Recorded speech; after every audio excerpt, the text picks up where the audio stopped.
እሺ ተመልካቾች እንዴት ናችሁ? ኢትዮጵያ ኢኮኖሚ ውስጥ ብር አለ፣ ግን መንገዱ ተለውጧል። በመደበኛ መንገዱ መንቀሳቀሱን አቁሟል። ወይም ደግሞ ብዙ ባንኮች ብር አላቸው፣ ግን በማበደር በኩል ባለው ፕሮሰስ ውስጥ ሳይሆን የሚሄዱት በሌላ ፕሮሰስ ውስጥ መሄድ ከጀመሩ 1-2-3 ዓመት ሊሆነው ነው፣ ከ2015 ጀምሮ። እሱ የሚመነጨው ከብሔራዊ ባንክ የብድር ጣራ ገደብ ከሱ ነው የሚነሳው እና የብሔራዊ ባንክ የብድር ጣራ ባንኮች የሚሰጡት የብድር ጣራ ገደብ እስካሁንም ድረስ አክቲቭ ነው። እየተሻሻለ ነው የመጣው። መጀመሪያ አካባቢ ላይ 14 ከመቶ ነበር። በመቀጠል ወደ 18 ከመቶ አደገ። አሁን ድረስ አክቲቭ የሆነ ደግሞ በ24 ከመቶ ነው። ምን ማለት ነው? አንድ ባንክ 100 ቢሊዮን ብር ብድር ሰጥቶ ከሆነ መጨመር የሚችለው ተጨማሪ 24 ቢሊዮን ብር ብቻ ነው። ተጨማሪ 100 ቢሊዮን ቢሰበስብ እንኳን ማበደር አይችልም ማለት ነው በቀላል ቋንቋ። እና ይሄ ጠቅላላ ኢኮኖሚ ላይ ያለውን ኢምፓክት እና የትኞቹን ሴክተሮች እየጎዳ እንደሆነ ሀሳብ ሰጣችኋለሁ። በተለይ ደግሞ ይህንን የብድር ጣሪያ የሚያድሰው በብሔራዊ ባንክ ስር ያለ የገንዘብ ፖሊሲ ኮሚቴ አለ እና በየ3 ወሩ ነው ስብሰባ የሚያከናውነው። አሁን ስብሰባውን በዚህ ወር መጨረሻ ላይ ያደርጋል።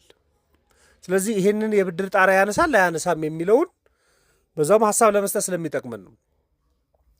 እንግዲህ የብድር ጣራ ብሔራዊ ባንክ ያስቀመጠበት ዋናው ምክንያት የዋጋ ግሽበትን እቆጣጠራለሁ፣ ገንዘብ ፈሰስ እየተደረገ ባንኮቹ በቀላሉ እያበደሩ ዋጋ ንረት ጨምሮብኛል፣ ወይ ደግሞ ኢትዮጵያ ኢኮኖሚስ ዋጋ ንረት ጨምሯል።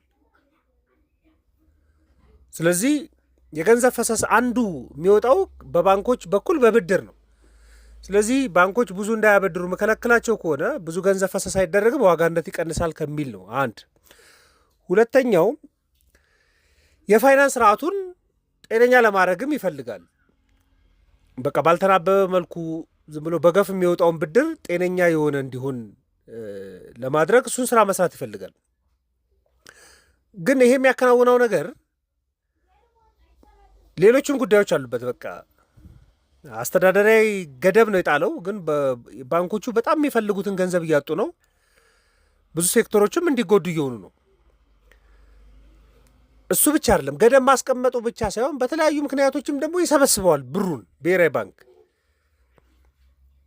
እስካሁን እንኳን 24 ጊዜ የዶላር ጨረታ አከናውኗል። በ100 ቢሊዮኖች ሰብስቧል። ከ400 ቢሊዮን ብር በላይ ከባንኮች ሰብስቧል፣ ከገበያ ሰብስቧል። ምክንያቱም በካሽ መክፈል አለባቸው ብሔራዊ ባንክ ላይ መጥተው የውጭ ምንዛሬ ጨረታ ሲያደርጉ ባንኮች እና ይሰበስባል። እና በባንኮች ላይ ያመጣው ጫና አለ። ይሄንን ግን ሲያበረታታለት ነው የኖሩ። ብሔራዊ ባንክ የገንዘብ ፖሊሲ ኮሚቴውም ያበረታተዋል፣ አይኤምኤፍም ያበረታታል። ጥብቅ የገንዘብ ፖሊሲ መከተላችሁ ዋጋ ንረትን ቀንሶላችኋል እያለ ያቀርባል። መጀመሪያ አካባቢ ላይ ዋጋ ንረት ቀንሶ ከ3 ወር በፊት ወደ ነጠላ አሃዝም ደርሶ ነበር 9.7። እሱ የጥብቅ የገንዘብ ፖሊሲው ውሳኔ አካል ነው በሚል እንዲታደስም ሆኖ ነበር። ነገር ግን ላለፉት 3 ወራቶች ደግሞ በመካከለኛው ምስራቅ ጦርነትን ተከትሎ ዋጋ ንረቱ ወደኋላ እየተገፋ ነው። ከ14 ከመቶ በላይ እየሆነ ነው እና አሁን ባለው ነባራዊ ሁኔታ ባንኮችም አንዳንድ ሴክተሮችም አጣብቅኝ ውስጥ ነው ያሉት። በአንድ በኩል የአንዳንዶችን ባንኮች ተቀማጭ ሪፖርት ስንመለከት ተቀማጭ ገንዘባቸው እያደገ ነው። ግን በሌላ ሳይ ሲታይ ደግሞ የሰበሰቡትን ገንዘብ ወደ ስራ ወጥተው ለማበደር ገደብ አለባቸው። ይሄ የፈጠረው ችግር አለ። በቃ የጥሬ ገንዘብ እጥረትም እንዲኖርባቸው አድርጓል ባንኮቹ። ወይ ደግሞ አለመመጣጠንም ደግሞ ፈጥሮባቸዋል። በተቃራኒው ሲታይ ምን ማለት ነው? ከሚሰበስቡት ገንዘብ ቁጠባ ማቋረጥ ስለማይችሉ ይሰበስባሉ፣ ለሱ ወለድ ይከፍላሉ። የሚታሰበው የሰበሰቡትን ገንዘብ ያበድሩታል። አበድር የሚገኘው ኢንተረስት ሬት ከፍተኛ ስለሆነ እዳቸውን ለቆጣቢ ወለድ ይከፍሉና ትርፍ ያገኛሉ ነው። ግን ይህንን ገንዘብ በቀላሉ የሚያበድሩበት አልሆነም። አሁን በፈለጉት ያህል በጣም ልቅ በሆነ መልኩ ማበደር አይችሉም። ስለዚህ ለአንዳንድ ባንኮች አደጋ ላይ እንዲወድቁ አድርጓል። እሱ ደግሞ የፋይናንስም መዋቅሩ ላይም የራሱ ተጽዕኖ አለበት። ገንዘባቸውን ወደ ስራ ለማስገባት ይቸግራሉ እስካላበደሩ ድረስ። ስለዚህ እስካላበደሩት ባንኮቹ ምን እያደረጉት ነው ገንዘቡን ካላችሁ፣ አንዳንድ ሴክተሮች ላይ እነሱም እየተሳተፉ ነው። ለዚህ ነው በባንክ ቤቶች በኩል ያለ የብድር መጠን በጣም ሰፍቶ የምትመለከቱት፣ በቢሊየን ብድሮች የምትሰሙት። በቃ ብድር ካልተፈቀደ ታዲያ ምን እያደረጉት ነው ካላችሁ፣ በቃ የመንግስት ቦንድ ግዢ ላይ እየተሳተፉ ነው ባንኮቹ። የመንግስት ቦንድ አንደኛ ሪስክ የሌለበት ነው፣ ቋሚ ነው፣ ደግሞ ቀላል ኢንቨስትመንት ነው። በ28 ቀን 90 ቀን እያሉ 128 ቀን እንደዛ እያሉ ይገዙበታል። ወደ እሱ እየተሳተፉ ነው። የመንግስት ቦንድ ደግሞ ያለው ኢንተረስት ሬት ለባለሀብት ከማበደር አንጻር ሲታይ ዝቅተኛ ነው። ለባለሀብት ከ20 ከመቶ በላይ ያበድሩ የነበረውን የመንግስት የግምጃ ቤት ሰነድ ግን 10 ከመቶ እዛ አካባቢ ነው የሚገዙበት። ወደዛ እያዞሩ ነው። ስለዚህ ገንዘቡ ፋብሪካ ሳይሆን እየከፈተ ያለ ወደ ምን እየሄደ ነው ማለት ነው? ቦንድ ወደሚሸጠው ወደ መንግስት እየዞረ ነው። ደግሞ ዶላር ላይ ይሳተፉበታል። ባንኮች ዶላር ይይዙበታል። የውጭ ምንዛሬ ጨረታ ላይ ይሳተፉበታል። በገንዘቡ ይገዙበታል። ዶላር የውጭ ምንዛሬ ይገዙበታል። ስለዚህ ለሆኑ ሴክተሮች እየወጣ አይደለም ገንዘቡ፣ እዚሁ ጋር እየተሽከረከረ ነው። ገንዘቡ አለ ግን እየተሽከረከረ ነው። ባንኮች ባንክና ባንክ መካከል ላይ ኢንተርባንክ ብድሮች አሉ። ባንክ ለባንክ ቢበደሩት አጭር ጊዜ መፍትሄ ሊሆን ይችላል። እሱ ለአንድ ቀንም ለሳምንትም ሊበዳደሩ ይችላሉ። ገንዘቡ ይንቀሳቀሳል፣ ግን ለኢንቨስትመንት እየተፈቀደ አይደለም። የተበደረውን ባንክ ለእንደዚህ ለአጫጭር ጊዜ ሊጠቀምበት ይችላል እንጂ ገደቡ የተጣለው ሁሉም ላይ ስለሆነ ከአንዱ ባንክ የተበደረው ባንክም በቀላል ላይ ያበድረው ይችላል። እና ከፍተኛ የተጎዱ ባንኮቹ እዛው አካባቢ እያሽከረከሩት ነው። ገንዘቡ አለ፣ ግን ዳይሬክሽኑ ከቆጣቢ ሰብስበው ለባለሀብቱ አበድረው ባለሀብቱ ከተሳተፈ በኋላ የሚገኘው ትርፍና የሚገኘው የኢኮኖሚ ስትራክቸር አይደለም ያለው። እዛው ባንክ ቤቶቹ ከብሔራዊ ባንክ ጋር ይንቀሳቀሳል ማለት ነው። ባንክ እርስ በርስ ቋሚ አሴት ባላቸው ገንዘብ ለመፍጠር መሞከር፣ የግምጃ ቤት ሰነዶች ላይ መሳተፍ፣ የውጭ ምንዛሬ ለመያዝ መሞከር፣ እንደዚህ አይነት እንቅስቃሴ ውስጥ ነው የመጡት እና በከፍተኛ የተጎዳው በዚህ በከፍተኛ የተጎዱ ያሉ ሴክተሮች አሉ። በተለይ ይህ የማምረቻ ሴክተሩ ማኑፋክቸር ኢንዱስትሪ ኮንስትራክሽኑ ረጅም ጊዜ ትርፍ ነው። ለምሳሌ ማኑፋክቸር ከሆነ 4 ዓመት 5 ዓመት በሙሉ ወጪ ብቻ ሊሆን ይችላል፣ ትሬድ ስላልሆነ ማለት ነው። እና የረጅም ጊዜ ምርታማነት ዘርፍ የሚባሉት ይሄ ማኑፋክቸሩ ኢንዱስትሪው በተወሰነ መልኩ ግብርናው ነው። ባንኮቹ ደግሞ የተጣለባቸው የ4 ከመቶ የብድር ጣሪያ አሁን ማከፋፈል አለባቸው። ለምሳሌ ቀደም ብላችሁ 100 ቢሊዮን ያበደረ ባንክ ሆነ ተጨማሪ ማበደር የሚችለው 24 ቢሊዮን ነው። 24 ቢሊዮኗን ካልኩሌት ያደርጋል። ለየትኛው ሴክተር ልስጥ ይላል። ለየትኛው ሴክተር ልስጥ ሲል ረጅም ጊዜ የምርታማነት ዘመን ያላቸውን ሴክተሮች ማስወጣቱ አይቀርም። ስለዚህ ምርጫ ወደ ምን ይመጣል ማለት ነው? ገንዘብ ፈጥነው ወደሚመልሱት ላይ ይመጣል ማለት ነው። ለኤክስፖርተር ሊሆን ይችላል ቶሎ ስለሚመልሱለት፣ በአጭር ጊዜ ወስደው ትንሽዬ ሪስክ ያለባቸው ላይ ሊሆን ይችላል። አስመጪዎች፣ ላኪዎች ላይ ለእነዛ ሴክተሮች ቅድሚያ ይሰጣል። ማኑፋክቸር ሴክተሩ የሚፈልገውን ገንዘብ እያገኘ አይሄድም ማለት ነው። እና አዳዲስ ፋብሪካዎች አይገነቡም፣ አሁን ይቸግራሉ። በቃ አዳዲስ ማሽኖች ገዝቶ ማምጣት በጣም አስቸጋሪ ነው። ስለዚህ አዳዲስ ፋብሪካዎች ቢኖሩ የስራ ዕድል ይፈጥራሉ። ማሽነሪዎች ኢምፖርት እየተደረጉ ወደ ምርት ስርዓት ቢመጡ የስራ ዕድል ይፈጥራል። የምርት አቅምን በጣም ማሳደግ ይላል። ትልልቅ ኢንዱስትሪ ፕሮጀክቶች የሚጠይቁት የረጅም ጊዜ ብድር ስለሆነ እሱን ለማግኘት በጣም ይቸግራሉ። ይሄ በሙሉ የሚያጠነጥነው ከካፑ ጋር ተገናኝቶ ነው። ብሔራዊ ባንክ የሚያስበው ፍላጎትን ለመቀነስ ነው፣ የገንዘብ ፍላጎትን ለመቀነስ ነው። ከፍተኛ ገንዘብ ፈሰስ እንዳይደረግ ማለት ነው። ግን ገደቡ አቅርቦትንም ሊከለክል ይችላል። በተቃራኒው አቅርቦትንም ከልክሎ በጣም ብዙ ብር ተበድረው ሴክተሩ ዋጋ ንረት ይባባሳል ብሎ ፈርቶ፣ ነገር ግን ማኑፋክቸር ሴክተሩ ገንዘብ በማጣቱ ምርት እያመረተ ካልሆነ የምርት እጥረት ይከሰታል ማለት ነው። የምርት እጥረት ከተከሰተ የአቅርቦት እጥረት መጥቷል ማለት ነው።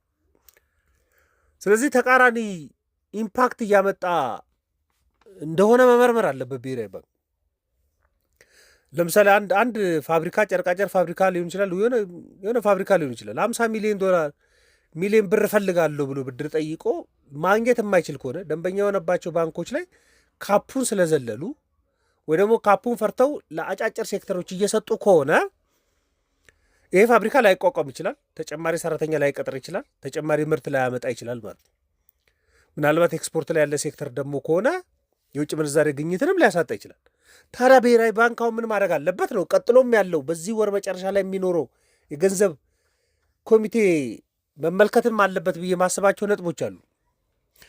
የመጀመሪያው ከተቻለ ብሔራዊ ባንክ የአስተዳደራዊ የሆነ በጣም ቀጥታ የሆነ ብድርን መከልከል፣ አቅርቦትን የመከልከል ጉዳይ ሳይሆን ሌሎችን መንገዶችን መከተል አለበት ብዬ ነው ማስበው ነው። ሌሎች የገንዘብ ፖሊሲ ስትራቴጂዎች አሉ፣ እነሱ መከተል ይችላል።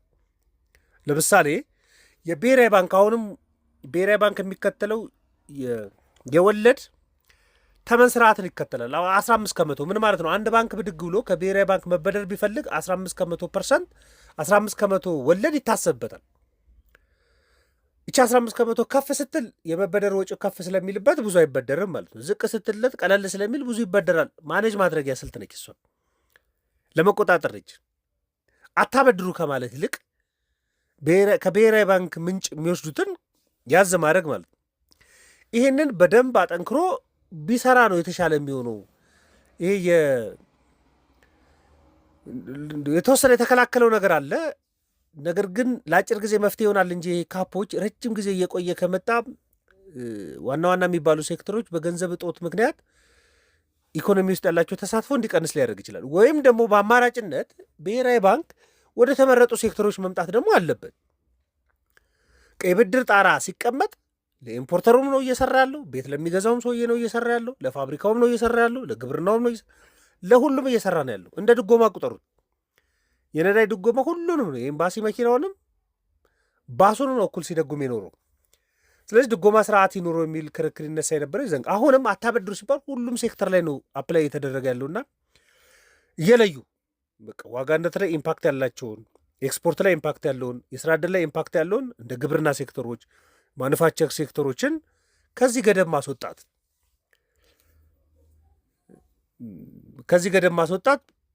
እኔ እንዳንድ አማራጭ ቢወሰድ በጣም ጥሩ ነው። ምናልባት ልዩ መመሪያም ሊወጣላቸው ደግሞ ይችላል። አሁን ወደ 4 ባንኮች ወደ 24 ከመቶ ያደገ ጊዜ 4 ባንኮች የእስልምና መርህን ተከትለው የሚሄዱ ባንኮችን ከዚህ ስርዓት ውጭ አድርጎ ነበር። ባንኮቹ ካላቸው ካራክተር አንጻር አሁንም ከዘረፍ አንጻር እንደዚህ አይነት ውሳኔ ቢወስን በጣም ጥሩ ነው ብዬ ነው የማስበው ነው። እንደዚህ አይነት ውሳኔዎች ለአጭር ጊዜ ዋጋነትን የመቀነስ አይነት ባህሪ ሊኖራቸው ይችላል። ግን ለረጅም ጊዜ ከቀጠሉ የሀገሪቱ ኢኮኖሚ ላይ በተለይ ማኑፋክቸር የሚባሉ ሴክተሮች ላይ፣ አምራች የሚባሉ ሴክተሮች ላይ ተጽዕኖ እንዲኖሩ ሊያደርግ ይችላል። ስለዚህ ሚዛኑን እንዲጠብቅ ማድረግ ያስፈልጋል። በጣም ረጅም ጊዜ ነው የቆየው። የገንዘብ ኮሚቴው በተሰበሰበ ቁጥር ዛሬ ሊያነሳው ይችላል፣ በአሁኑ ሊነሳ ይችላል እየተባለ ብሔራዊ ባንክ ላይ ዋጋነት ላይ ጥሩ ውጤት እያመጣን ስለሆነ መቀጠል አለበት የሚል አቋም ይዟል።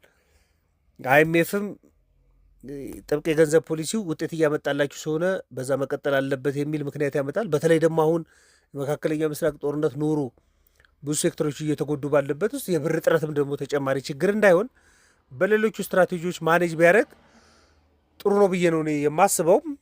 ስለዚህ ከዲፖዚተር እየሰበሰበ ለባለሀብት እያበደረ የሚሄደው የቢዝነስ ስትራቴጂ ከ2015 በኋላ እሱ ትንሽ እየተቀዛቀዘ ነው። ስለዚህ አይደል የሆኑ ገንዘቦችን ግን ከጎን ባንኮቹ እንዲሰሩ አይነት እድል እየፈጠረ ነውና ወደ መደበኛ ስርዓቱ ማምጣት ተገቢ ነው ብዬ ነው ማምነው። ይችን ሀሳብ ለእናንተ ለመስጠት ነው። ማንኛውም ሀሳብ አስተያየት ካለ ልናወራበት እንችላለን። ለነበረን ቆይታ በሙሉ ከልብ አመሰግናለሁ። መልካም ቀን።